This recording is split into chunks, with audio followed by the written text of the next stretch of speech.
Ni muri imwe mu mazu yasambuwe n'imvura mu mpera z'umwaka ushize. Umwe mu batujwe muri aya mazu aratembera ibyumba byuzuye amazi ngo yangishije n'ibindi bikoresho byo mu nzu zabo.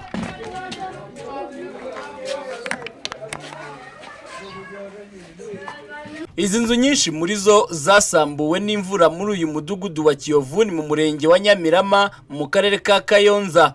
Benshi bahunze aho babaga bajya gucumbika ahandi, ababuze uko babigenza bigira mu bikoni byasigaye bidasambutse.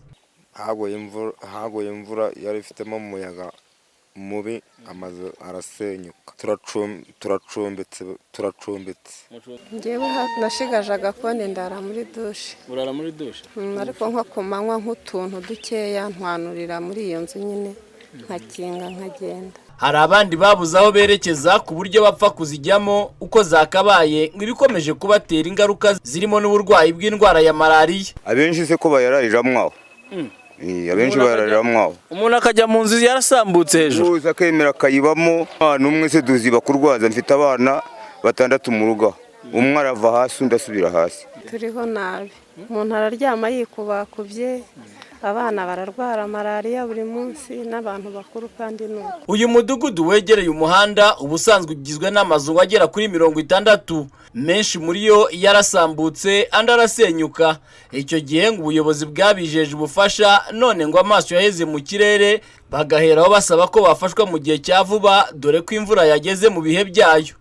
Turabasaba kugira bagire n'ingoga ntibireze n'icyumweru ahubwo tutatangiye kujya mu mazu atungana. Umuyobozi w'akagari ka Musumba twavuganiye ku murongo wa telefone avuga ko iki kibazo bakigejeje ku nzego bireba kikimara kuba, ku buryo ubu ngo amabati yamaze kugera ku murenge wa Nyamirama ndetse ko mu minsi itageze kuri 3 baza gusanira aba baturage.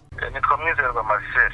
Amafaranga yarabonetse, twari dukeneye amafaranga y'amabati, misumari na file galvanese zo kuzirikama ibisenge. Ariko bambwiye ko amabati ashobora kuboneka uyu munsi, aramutse yabonetse baragupanga mugana twabakora ejo, atabonetse twashaka undi munsi. Iminsi 3 yonyine yarangiza kuba turangire gusana ariya mazu.